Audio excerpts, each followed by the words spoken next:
So you guys might have seen the recent news about Sam Ash planning on closing all of the retail stores. Very sad news. So let's go ahead and get into a full discussion here. So you guys might have heard back in March, Sam Ash planning on closing 18 out of 44 stores. Definitely tough times for the brick and mortar music gear industry. But in a recent article from guitar.com, which I'll be sure to provide a link to in the description below, you can see that unfortunately it would appear that unless somehow there is a new buyer that comes along that wants to acquire Sam Ash, looks like Sam Ash is going to be unfortunately closing all of their brick and mortar stores. So let's go over a couple key discussion points within this topic of brick and mortar musical gear stores failing. Now, in my personal experience, my background coming from over a decade of retail sales, customer service experience, I do have some unique perspectives to share on both the customer side as well as the retail employee side. So the obvious question is, why is it that so many of these retail guitar stores continue to suffer? Well, the obvious reason being that the online competition is just too strong. The question is, how on earth could any brick and mortar physical megastore with tremendous overhead cost possibly compete with an online competitor that has no overhead cost? A lot of it too really comes down to the fact that so many people now, they're always looking at a screen, they're on their computer, their phone, their iPad, they're always shopping, they're always looking to add that item to the cart. So over time, we just gradually become more transitioned to online shopping, right?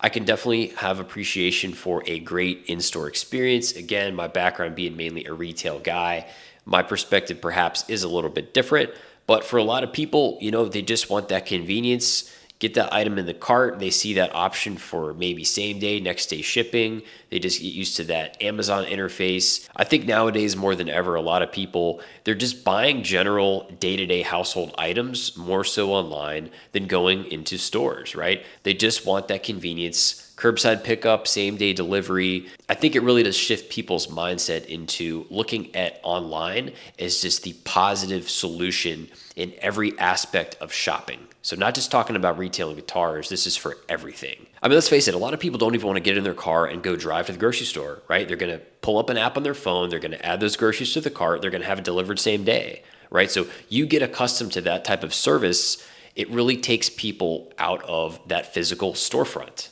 So let's talk about some essential components if any brick and mortar retailer is going to continue to thrive in this modern digital age. First and foremost, you have to have outstanding customer service, right? If I walk into a store, not just saying Sam Ash, but any large music store, and I'm looking to buy maybe some picks, maybe some strings, a cable, a strap, and I'm pretty much an easy customer. I know what I want. I'm going to come in, grab the strings, I'm standing at the cash wrap, and there's literally nobody there to check out.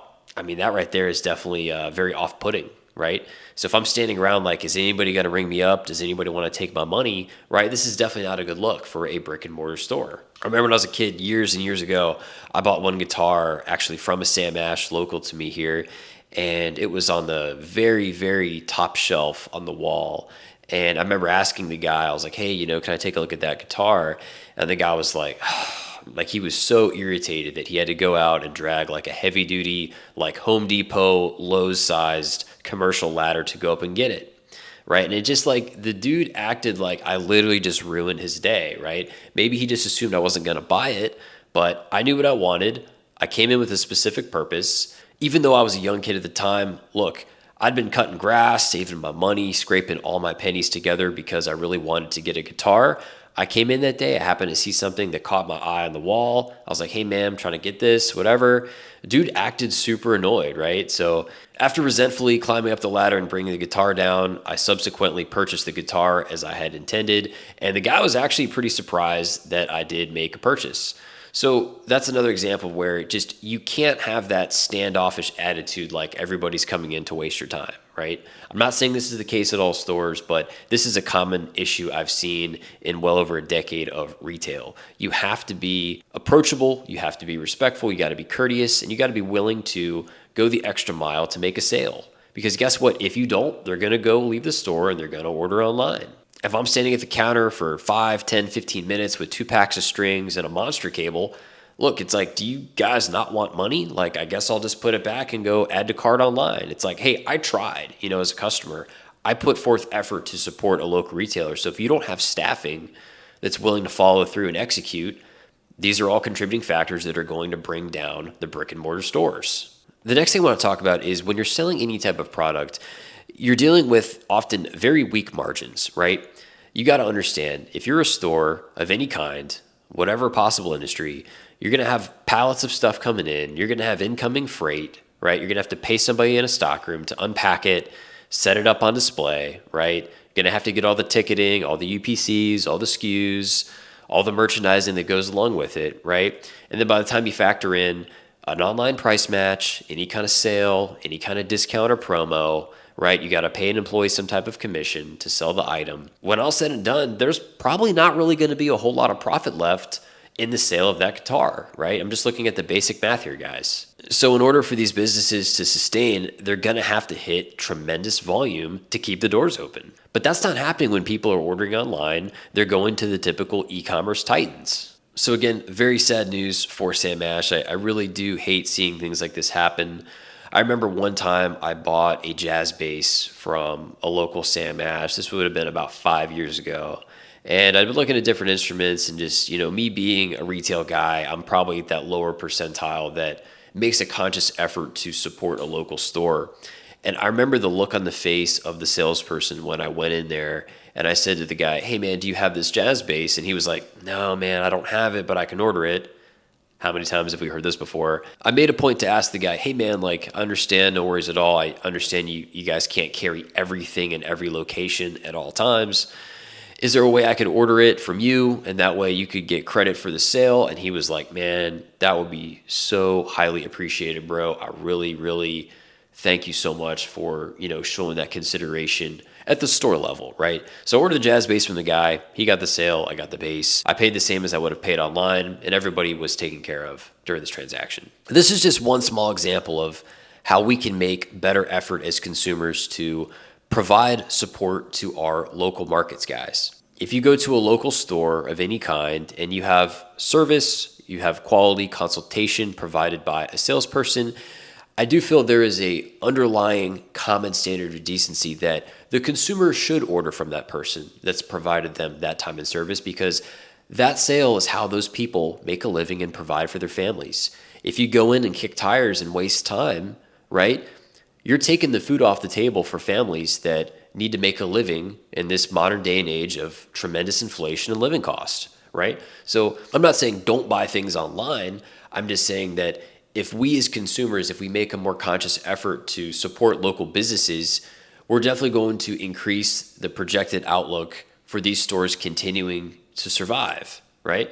If you keep coming into stores, you try things on, you test them out, you want to taste and touch and feel, but then you go home and order online, it's really not that fair to complain about stores closing, right?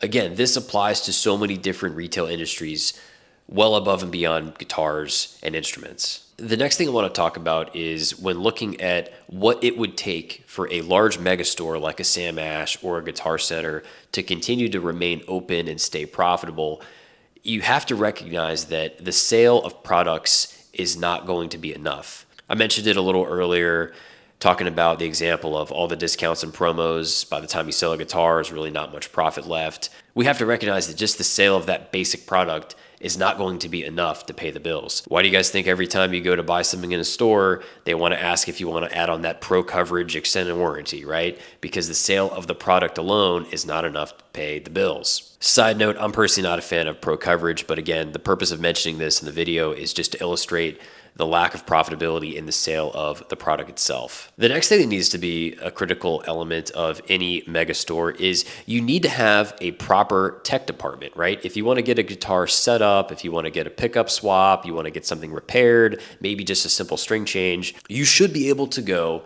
into any location and have this full service, right? I remember one time I took a bass into a Sam Ash and just needed a simple setup, and that sat there for about 2 months and I never heard back. And I remember calling and calling, "Hey man, the guy's not here. He's going to circle back. Let me follow up with you." And I could not get a response. And I remember eventually, after waiting several months, I went in, I was like, "Hey man, I'm just going to take the bass back because obviously, looks like you guys have more important things to do." And I remember the store manager at the time, his exact words were, "Yeah, I get it, man. Here's your bass, and it is what it is. Shit happens." That was his response to me.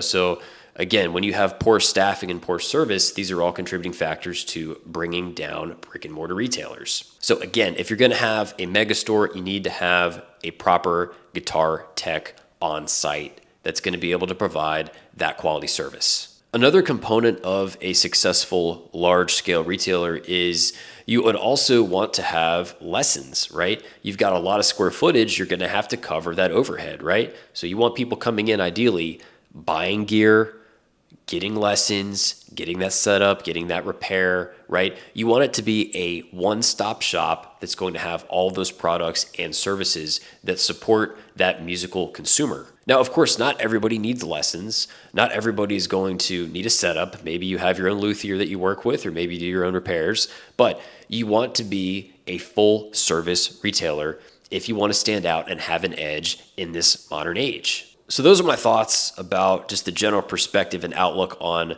guitar stores closing and what we can expect in the future. Again, very sad news for Sam Ash. I definitely, as a brick and mortar retail guy myself, I really hate seeing this kind of stuff happen. But as I've stated in this video, there's a lot of important factors to consider, when making these business decisions. It's obviously a very sad day for the consumer, for that guy who does make effort to support local stores.